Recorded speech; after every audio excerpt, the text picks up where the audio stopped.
Hello दोस्तों, नमस्कार। इस वीडियो में हम ANC 01 जो है समुदाय और पोषण के लिए जो आप भोजन तैयार करते हैं वो इस वीडियो में हम आपको क्वेश्चन नंबर 16 से बताएंगे। इससे पहले हम 3 वीडियो अपलोड किए हैं। 3 वीडियो में हम आपको 15 क्वेश्चन, बहुत इंपॉर्टेंट क्वेश्चन बताए हैं जो आपके एग्जाम के दृष्टिकोण से काफ़ी हेल्प मिल जाएगी। आप उन वीडियो को जाके पहले देखिए। वो वीडियो आप देखना चाहते हैं तो हम डिस्क्रिप्शन में उसका प्लेलिस्ट का लिंक दे देंगे, आप वहां से जाके देख सकते हैं। आइए हम क्वेश्चन नंबर 16 देखते हैं। उससे पहले आप लोग से एक रिक्वेस्ट करना चाहते हैं, जो भी न्यू स्टूडेंट इस वीडियो को देख रहे हैं प्लीज़ वो चैनल को सब्सक्राइब कर दें, वीडियो को लाइक कर दें, कमेंट पूरा वीडियो देखने के बाद करिएगा कि कैसा लगा आपको वीडियो। या एग्ज़ाम दे के भी आप आते हैं तो उस टाइम भी आप कमेंट दे के आइएगा, तो कमेंट करिएगा कि जो क्वेश्चन हम आपको बताए हैं वो क्वेश्चन आपको एग्ज़ाम हॉल में हेल्प मिली थी या नहीं। ठीक है, आइए देखते हैं आज का क्वेश्चन नंबर 16। क्वेश्चन नंबर 16 भी काफ़ी इंपॉर्टेंट है। ये क्वेश्चन जो है आपको 5 से 10 नंबर दिला सकता है। आइए क्वेश्चन देखते हैं। देखिए, भोजन पकाते समय पोषक तत्वों को नष्ट होने से रोकने या कम करने के लिए आप जिन बातों को ध्यान में रखेंगे उन्हें सूचीबद्ध कीजिए। आप जो पोषक तत्व जो नष्ट होता है भोजन बनाते समय, आप किन किन बातों का ध्यान रख के इनको नष्ट होने से बचा सकते हैं। देखिए, सबसे पहले हम देखते हैं इसका उत्तर अच्छे से। फसल काटने से लेकर खाद्य पदार्थों के खाने तक की प्रक्रिया के प्रत्येक चरण में भोजन के पोषक तत्वों का अपव्यय, मतलब उसका जो पोषक तत्व नष्ट होता है हो सकता है। फसल काटने से और भोजन बनाने तक के बीच में पोषक तत्व का ह्रास होता है, उनको रोक सकते हैं आप कैसे। अतः भोजन पकाते समय पोषक तत्वों की कमी को कम करने के लिए निम्नलिखित नियमों का पालन करना चाहिए। देखिए, क्या क्या आप पालन कर सकते हैं पोषक तत्व को कम करने के लिए या उसको नष्ट होने से बचाने के लिए। देखिए,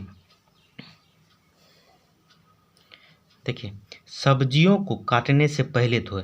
देखिए, सब्जी जो आलू आप जो काट रहे हैं, काटने से पहले धोए। ऐसा नहीं कि आप काट लिए तब धोए, उससे पोषक तत्व का ह्रास होता है। दूसरा देखिए, सब्जियों को कम ताप पर पकाएं, जहाँ तक हो सके बिना पानी के, तथा पकाते समय उन्हें ढक कर रखें। सब्जियों को जो है कम ताप पर पकाना चाहिए और जहाँ तक हो सके कम पानी में पकाना चाहिए, नहीं तो पानी जो वाष्प बन के उड़ जाता है, उससे भी पोषक तत्व का ह्रास होता है। आइए तीसरा देखते हैं। सब्जियों की आवश्यकता से अधिक ना पकाएं। जितना सब्जी में पक जाता है उतना ही पकाए, ऐसा नहीं कि ज़्यादा पका दिए सब्जी को। देखिए, चौथा पॉइंट देखिए, चावल को उतने ही पानी में पकाएं जितने आवश्यकता हो। आवश्यकता से अधिक पानी का प्रयोग न करें जिसे फेंकने की आवश्यकता पड़े। ठीक है, आइए देखते हैं 5 नंबर। जब खाना बनकर तैयार हो जाए तभी फलों एवं सलाद को काटें। जब खाना बन के तैयार हो जाता है तब ही सलाद काटें, जो भी फल है वो काटें। आइए अंतिम देखते हैं क्या आप कर सकते हैं। देखिए, सलाद में अम्लीय पदार्थों का प्रयोग जैसे नींबू के रस, सिरका या दही का प्रयोग विटामिन सी के मूल्य को बनाए रखने में सहायता मिलती है। सलाद में जो है आप नींबू का रस दे सकते हैं, सिरका या दही का प्रयोग करके विटामिन सी को बढ़ा सकते हैं। ठीक है, आइए नेक्स्ट क्वेश्चन देखते हैं। एक स्टूडेंट ने कमेंट करके मेरे से कहा था कि थोड़ा सा वीडियो का लाइट बढ़ा दें। क्या यह वीडियो का लाइट बढ़ा हुआ है? कमेंट जरूर करिएगा कि सही है या नहीं। यदि सही होगा तो ठीक है, इतना पर ही रखेंगे। यदि नहीं होगा तो नेक्स्ट वीडियो में अच्छा लाइट दे के बनाएंगे। ठीक है, क्वेश्चन नंबर 17। मध्याह्न भोजन के लाभार्थी कौन है? मध्याह्न भोजन के उद्देश्य और घटक बताइए। देखिए, ये क्वेश्चन जो है काफ़ी इंपॉर्टेंट है। ये क्वेश्चन आपसे पूछ लिया जाएगा। ठीक है, मध्याह्न मतलब मिड डे मील जो अब सरकार द्वारा चलाया जाता है, वो उसका लाभार्थी कौन होता है तथा इसके उद्देश्य और घटक क्या कौन कौन से हैं। सबसे पहले जानते हैं मध्याह्न भोजन कार्यक्रम। मध्याह्न पोषण कार्यक्रम। अब मध्याह्न पोषण के लाभार्थी पोषण है। ठीक है, मध्याह्न पोषण कार्यक्रम को स्कूल आहार अथवा स्कूल का दोपहर के भोजन का कार्यक्रम भी कहा जाता है। इस कार्यक्रम में मुख्य लाभार्थी प्राथमिक कक्षा मतलब 1 से 5 वर्ग के जो स्टूडेंट होते हैं उसी को प्राथमिक लाभार्थी मतलब विद्यार्थी कहते हैं, में पढ़ने वाले बच्चे होते हैं। आइए आगे देखते हैं। एक पूरक आहार की आपूर्ति इस कार्यक्रम का मुख्य उद्देश्य है। पूरक आहार देना, संतुलित आहार मतलब जिसमें सारा चीज़ उपलब्ध हो। ठीक है, आइए आगे देखते हैं। इस कार्यक्रम को प्रारंभ करने का कारण है कि पौष्टिकता की दृष्टि से बच्चों को घर में मिलने वाला आहार अपर्याप्त होता है। बच्चा को जो है घर में अपर्याप्त मात्रा में पौष्टिकता आहार मिलता है, और ये मध्याह्न भोजन कार्यक्रम चलाने का उद्देश्य ये है कि बच्चे को एक पर्याप्त मात्रा में पौष्टिकता मिले। आइए आगे देखते हैं।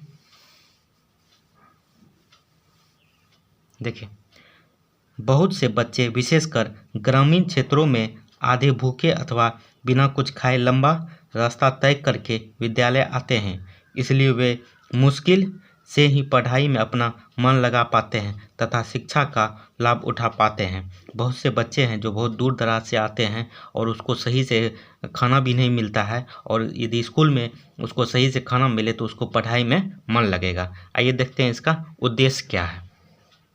देखिए, मध्याह्न पोषण के उद्देश्य, इसके उद्देश्य क्या क्या है। इस कार्यक्रम के स्वास्थ्य तथा शिक्षा दोनों ही प्रकार के उद्देश्य है। इसका कार्यक्रम का उद्देश्य है कि आप स्वस्थ भी रहे और शिक्षा भी प्राप्त कर ले। यह उद्देश्य निम्नलिखित है। देखिए, पहला, विद्यालयों में प्राथमिक कक्षाओं, जो बताएं प्राथमिक कक्षा 1 से 5 वर्ग के जो छात्र होते हैं उसको प्राथमिक कक्षा में कहा जाता है, में पढ़ने वाले बच्चों के पोषण स्तर तथा उनकी पढ़ाई में सुधार लाना है। विद्यालय में जो है बच्चे को पोषण स्तर सही करना है और उनकी पढ़ाई में सुधार लाना है। आगे देखते हैं। एक और विद्यालयों में दाखिल तथा हाजिरी में सुधार लाना और दूसरी ओर स्कूल छोड़ने निकालने की दर को कम करना है। इसका मतलब ये हुआ कि विद्यालय में अधिक से अधिक विद्यार्थी आए, नहीं कि दाखिल ले, और हाजिरी सही हो मतलब अटेंडेंस सही हो स्टूडेंट का, और दूसरी ओर स्कूल छोड़ने मतलब ड्रॉप करना कम करे। मतलब बहुत से गार्जियन होते हैं अपने बच्चे को स्कूल से निकाल लेते हैं, तो उस स्थिति को कम करने के लिए ये कार्यक्रम चलाया जाता है। देखिए, निकालने की दर को कम करना। आइए देखते हैं आगे। गर्मियों की छुट्टियों के दौरान सूखा प्रभावित क्षेत्रों के प्राथमिक स्तर के बच्चों को पोषण सहायता प्रदान करना। देखिए, गर्मी की छुट्टी में जो है सूखा प्रभावित क्षेत्र में सूखा पड़ जाता है और सही से बच्चे को भोजन नहीं मिलता है, तो उन स्तरों को सही करने के लिए ये कार्यक्रम चलाया जाता है। आइए नेक्स्ट आगे देखते हैं। देखिए, मध्याह्न पोषण कार्यक्रम के घटक कौन कौन से हैं। देखिए, मध्याह्न पोषण कार्यक्रम के मुख्य घटक निम्नलिखित है। मतलब इनमें मध्याह्न भोजन कार्यक्रम चलाने के लिए कौन कौन से आदमी या सरकार के द्वारा कौन कौन सा चीज़ दिया जाता है बच्चे को। देखिए, इसका घटक कौन कौन से हैं। देखिए, पूरक आहार प्रदान करना है बच्चे को। सबसे पहले है पूरक आहार, बच्चे को जो संतुलित आहार है वो बच्चे को देना है। ठीक है। दूसरा देखिए, इस कार्यक्रम के मुख्य लाभार्थी 6 से 11 वर्ष के बच्चे शामिल है। 6 वर्ष जिनका हो गया उन 11 वर्ष के बीच के बच्चे को शामिल करना है, जो प्राथमिक विद्यालयों में जाते हैं तथा उच्च प्राथमिक स्तर के बच्चे हैं। मतलब प्राथमिक विद्यालय के बच्चे और उच्च प्राथमिक मतलब 6 से 8 और 1 से 5 वर्ग के स्टूडेंट जो है उनको मध्याह्न भोजन कार्यक्रम में शामिल करना है। आइए तीसरा देखते हैं। इस कार्यक्रम में मुख्य भोजन के रूप में खिचड़ी दिया जाता है। आप जानते हैं कि आंगनवाड़ी केंद्र में जो है आंगनवाड़ी केंद्र या जो उच्च प्राथमिक स्तर का जो है उसमें खिचड़ी का ज़्यादा प्रचलन होता है, क्योंकि खिचड़ी में सारे संतुलित आहार दे के बनाया जाता है। आइए आगे देखिए, इसमें तो थोड़ा सा बहुत आप लोग देखते होंगे अपने स्कूल में किस तरह से इसमें घपलेबाजी होता है। तो सरकार का ये मंशा नहीं होता है, ये वहाँ के अध्यापक या किसी का दोष होता है जो उसको सही तरीके से लागू नहीं कर पाता और खिचड़ी करके दिया जाता है। और ढेर सारा इसमें मेन्यू भी आता है जिसका पालन बहुत कम विद्यालय करता है इस चीज़ का। आइए नेक्स्ट देखते हैं पॉइंट नंबर 4। स्कूल के अध्यापक मध्याह्न आहार कार्यक्रम चलाने का जिम्मा रहता है। वहाँ का विद्यालय का जो अध्यापक होता है उसी को ये मध्याह्न भोजन कार्यक्रम चलाना होता है। आइए नेक्स्ट क्वेश्चन देखते हैं। देखिए जो दोस्तों, जितना भी क्वेश्चन आपको हम बता रहे हैं, ये सारे क्वेश्चन आपके एग्जाम व्यू से बहुत इंपॉर्टेंट है। इन सारे क्वेश्चन को आप को देख के जाइएगा तो आपको बुक पढ़ने का कोई ज़रूरत नहीं है। आपको 80 से 90% आपका जो सिलेबस है वो कंप्लीट हो जाएगा। सिर्फ आप बशर्ते आप यदि एक बार में नहीं समझ रहे हैं तो 2 बार वीडियो को देखिए। देखिए ये कॉलम है, 18 नंबर क्वेश्चन कॉलम है। कॉलम को कॉलम ख के साथ मिलाइए, ये तो मिलान करने वाला है। कॉलम इधर क है, इधर ख है, इसको मिलान करना है। सबसे पहले आंगनवाड़ी कार्यकर्ता, क्या होगा इसका आंसर? स्कूल अध्यापक। क्या होगा? हम जो है इसको सीधा सीधा कर दिए हैं। आंगनवाड़ी कार्यकर्ता। वृद्धि अनुवीक्षण, वृद्धि अनुवीक्षण क्या होता है आगे इसी वीडियो में नेक्स्ट क्वेश्चन आपको बताएंगे वृद्धि अनुवीक्षण क्या होता है। देखिए स्कूल अध्यापक मध्याह्न आहार कार्यक्रम चलाता है, ठीक है। बाल विकास परियोजना अधिकारी ICDS कार्यक्रम के तहत ये होता है। देखिए ICDS के बारे में हम इससे पहले एक वीडियो में विस्तार से बताए हैं, उस वीडियो को आप जाके देखिए। देखिए 4 नंबर शारीरिक द्रव्यों में पोषण तत्वों की सांद्रता, इसका हो जाएगा जैव रासायनिक निर्धारण। जैव रासायनिक के बारे में भी पहले के वीडियो में हम बता चुके हैं क्या होता है। देखिए वृद्धि स्तर, ये मानवमितीय माप, ठीक है। पोषणहीनता जमन रोगों के लक्षण तथा चिन्ह, ये हो जाएगा रोग जांच तरीका। और लास्ट वाला जो हो जाएगा, लास्ट है खाद्य आपूर्ति तथा अंतर्ग्रहण के आंकड़े आहार सर्वेक्षण के अर्थात है। आपको जो पूछा जाएगा मिलान करने वाला, ऐसा नहीं कि आप यहाँ से इसका आंसर गो होगा तो यहाँ से आप टिक कर दे, उसके सामने लिखिएगा तो आपको अच्छा नंबर मिलेगा। आइए क्वेश्चन नंबर 19 देखते हैं। देखिए क्वेश्चन नंबर 19, वृद्धि अनुवीक्षण क्या है? आपको बताया कि इसी वीडियो में हम बताएंगे वृद्धि अनुवीक्षण क्या है। देखिए इसको विस्तार से हम समझाएंगे। ये क्वेश्चन आपसे पूछा जाएगा, हो सकता है ये क्वेश्चन आपको 2 नंबर या 4 नंबर में पूछ लिया जाए, ठीक है, क्योंकि बहुत इंपॉर्टेंट ये शब्द है। वृद्धि अनुवीक्षण क्या होता है, आइए इसका उत्तर जानते हैं। आम भाषा में अनुवीक्षण का अर्थ है किसी चीज़ पर नियमित रूप से निगरानी रखना। किसी भी चीज़ से आपका बच्चे का लंबाई कितना हुआ या उसका वेट कितना हुआ, ये नियमित रूप से उसका निगरानी रखना अनुवीक्षण कहलाता है, वृद्धि अनुवीक्षण। देखिए आगे, अतः एक निर्धारित समय के दौरान भार में परिवर्तन पर निगरानी रखना वृद्धि अनुवीक्षण कहलाता है, जिसको हम बताएं आपको। वृद्धि का रिकॉर्ड रखने के अंतर्गत नियमित रूप से भार लेना, भार को ग्राफ पर अंकित करना तथा बच्चे की वृद्धि के परिवर्तन का विश्लेषण करना भी आता है। वृद्धि के परिवर्तन को विश्लेषण करना भी आता है। क्या उसमें भार कम हुआ या ज़्यादा हुआ, उसको ग्राफ पे दिखाना है। यदि कम हुआ तो क्यों हुआ, तो उनको सुधार करना है। देखिए इससे दूसरे शब्दों में वृद्धि अनुवीक्षण में भार का निर्धारण तथा उसके भार अनुसार कार्रवाई करना दोनों ही शामिल है। सबसे पहले यदि भार कम होता तो क्यों हुआ, उनको विश्लेषण करना है और उनको सही करना है, ठीक है। आइए आगे देखते हैं। वृद्धि अनुवीक्षण के इन कार्यों को वृद्धि अनुवीक्षण तथा वर्धन शब्द द्वारा व्यक्त किया जाता है। वर्धन शब्द क्या हुआ कि आप जो उपचार करते हैं, यदि भार कम हुआ तो उसको सही करने के लिए जो करते हैं उसी को वर्धन शब्द से यहाँ इंडिकेट किया गया है। आइए आगे देखते हैं। वर्धन शब्द को इसलिए इसमें जोड़ा गया है कि क्योंकि वृद्धि अनुवीक्षण शब्द केवल भार निर्धारण का ही सूचक प्रतीत होता है। बताया आपको वृद्धि अनुवीक्षण भार को निगरानी रखता है नियमित रूप से, न कि उपचार कार्य को। आपको बताएं कि इस वर्धन शब्द का उपचार करना है, यदि भार कम हुआ तो उनका उपचार करना है। आइए आगे देखते हैं। भारत सरकार द्वारा इसका एक अलग से परिभाषित किया गया है वृद्धि अनुवीक्षण का, उसको देखते हैं।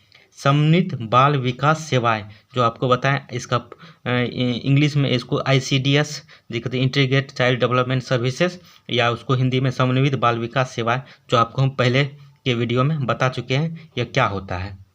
आइए देखते हैं। कार्यक्रम के अंतर्गत इसे निम्न रूप से परिभाषित किया जाता है। भारत सरकार द्वारा इसका परिभाषा क्या निकाला है वो आपको बताते हैं। वृद्धि अनुवीक्षण वृद्धि का नियमित रूप से मापन है, जिससे माता अपने बच्चे में वृद्धि के होने या न होने का पता लगा सकती है। तथा बच्चे की नियमित वृद्धि को बनाए रखने और बच्चे को स्वस्थ रखने के लिए उचित तथा व्यवहारिक निर्देश और सलाह प्राप्त कर सकती है कि उसका बच्चा यदि सही से वृद्धि कर रहा है तो क्या उसको करना चाहिए। ये जो परिभाषा आपको पता है, ये भारत सरकार द्वारा एक मान्यता प्राप्त परिभाषित किया गया है कि आप एक माता अपने बच्चे को किस तरह से वृद्धि अनुवीक्षण मापन केंद्र अपने बच्चे को यदि वृद्धि कम हो रहा है तो कैसे सही कर सकते हैं। सारी सलाह आपको इस वीडियो में हम आपको बताएं वृद्धि अनुवीक्षण क्या होता है। आइए नेक्स्ट क्वेश्चन देखते हैं। देखिए ये क्वेश्चन भी काफ़ी इम्पोर्टेंट है। देखिए मोटापा क्या है, उसको प्रभावित करने वाले कारकों पर प्रकाश डालें। देखिए ये क्वेश्चन आपको अच्छा नंबर दिला सकता है, हो सकता है आप इसको अच्छे से देखें। क्वेश्चन नंबर 20 है। आइए इसको अच्छे से जानते हैं कि मोटापा कैसे बनता है, कैसे कोई व्यक्ति मोटा कैसे हो जाता है, उनमें क्या परिवर्तन होता है जिसके कारण वो मोटा हो जाता है। आइए इसको विस्तार से जानते हैं। देखिए अत्यधिक वसा मतलब फैट एवं उत्तकों की उपस्थिति से शरीर में मोटापा आता है। आपके शरीर में वसा एवं उत्तकों की उपस्थिति ज़्यादा हो जाएगा तो आप मोटा होने का आपका ज़्यादा रहता है कि आप मोटा हो सकते हैं। शरीर जब कार्य क्षमता कम कर देता है, यदि आप शरीर को कोई कार्य करने के लिए बाध्य नहीं होते, आप चुपचाप बैठे हुए रहते हैं तो आपको मोटा होने का ज़्यादा संभावना रहता है, क्योंकि कार्य क्षमता से ऊर्जा का ह्रास होता है। क्योंकि ऊर्जा को ना ही आप ख़त्म कर सकते हैं ना ही अच्छी कर सकते, उसको ट्रांसफ़र कर सकते हैं। आपके शरीर में यदि अत्यधिक वसा स्टोर हो जाता है तो आप मोटा होने का खतरा ज़्यादा रहता है। आइए आगे देखते हैं। और वसा उत्तकों में जम जाती है तभी मोटापा दिखने लगता है। मोटापा से आयु कम होती है। मोटापा होने का सबसे बड़ा रीज़न है कि जो व्यक्ति मोटा होता है उसका आयु कम होती है। हृदय रोग और मधुमेह का कारण मोटापा है। यदि हृदय रोग आपको है या मधुमेह यानी डायबिटीज़ है, इस मधुमेह डायबिटीज़ के बारे में हम इस पहले वीडियो में बता चुके हैं। मधुमेह कैसे होता है, इनके रोकने का क्या कर सकते हैं, सारी चीज़ों की जानकारी हम इससे पहले जो वीडियो बनाया है उसमें दे दिए हैं। ठीक है। हृदय रोग और मधुमेह रोग जो मोटा आदमी है उसको होने का ज़्यादा खतरा रहता है। आइए आगे देखते हैं। देखिए मोटापा को प्रभावित करने वाले कारक कौन कौन से हैं। देखिए मोटापा को प्रभावित करने वाले कारक, देखिए पहला है शरीर में ऊर्जा का असंतुलन। मतलब इसका मतलब हुआ शरीर में ऊर्जा का असंतुलन का मतलब हुआ कि आप ज़्यादा खा लेते हैं और कार्य नहीं करते हैं तो वहाँ पे ऊर्जा का असंतुलन हो जाता है, आप मोटा होने का खतरा बढ़ा हुआ रहता है। दूसरा है आवश्यकता से अधिक भोजन, जितना आपको खाना चाहिए उससे अधिक खा लेते हैं तो मोटा होने का खतरा बना रहता है। तीसरा है अल्प श्रमिक जीवन शैली, यदि आप काम नहीं करते हैं तो आपको मोटा होने का खतरा बना हुआ रहता है। मनोवैज्ञानिक कारण, यदि आपका मन सही तरीके से नहीं कर रहा, आप हो सकता है कि आप कोई टेंशन में हो, इससे क्या होता है आप ज़्यादा खाना खा लेते हैं, उससे भी मोटा होने का खतरा बना हुआ रहता है। पाँचवा है आनुवंशिकता का प्रभाव। हो सकता है कि आपके माँ या पिताजी मोटे हैं तो उनका बच्चा भी मोटा हो सकता है। आनुवंशिकता का प्रभाव यही है। आइए देखते हैं क्वेश्चन नंबर 21। ये क्वेश्चन भी आपके लिए काफ़ी इम्पोर्टेंट है। देखिए इस क्वेश्चन को, देखिए पेलेग्रा क्या है। पेलेग्रा एक रोग है। ये क्या है, यह कैसे उत्पन्न होता है, मतलब यह रोग कैसे उत्पन्न होता है तथा इसके निदान के तरीकों पर प्रकाश डालें। देखिए सबसे पहले जानते हैं पेलेग्रा नामक रोग नियासिन नामक विटामिन की वजह से होता है। नियासिन नामक पेलेग्रा रोग जो है नियासिन नामक विटामिन की कमी से होता है। ठीक है, नियासिन नामक विटामिन बी कॉम्प्लेक्स में आता है, उसके कारण होता है। मक्का में नियासिन मुख्य रूप से होता है जो शहरों में उपयोग के लिए उपलब्ध नहीं होता है। देखिए पेलेग्रा रोग आप समझिए, आमतौर भाषा में यदि किसी को शरीर में वाइट सा हो जाता है उसी को पेलेग्रा रोग कहते हैं। ठीक है, अब आप ग्रामीण क्षेत्र में इसको ज़्यादा देखते होंगे क्योंकि वहाँ पे जो है मक्का का सेवन, मकई का आटा वगैरह सब ज़्यादा खाता है तो यह रोग होने का खतरा ज़्यादा बना हुआ रहता है। यह शहरों में कम होता है क्योंकि वहाँ पे मक्का कम उपलब्ध होता है और वो कम खाते हैं। देखिए आगे देखिए, इसलिए यह रोग ग्रामीण लोगों में अधिकतर दिखता है, जो आपको बताएं हम। देखिए उपचार के लिए आप क्या कर सकते हैं। निकोटिनेमाइड औषधि लेना, एक औषधि का नाम है। इसको लेने से यह धीरे धीरे कम हो सकता है। विटामिन बी कॉम्प्लेक्स की गोली खाना, बी कॉम्प्लेक्स का गोली खाइएगा तो यह रोग खत्म हो सकता है। रोगियों को ज़्यादा आराम की सलाह देना, मतलब उसको आराम करने का सलाह देना है। आइए नेक्स्ट क्वेश्चन।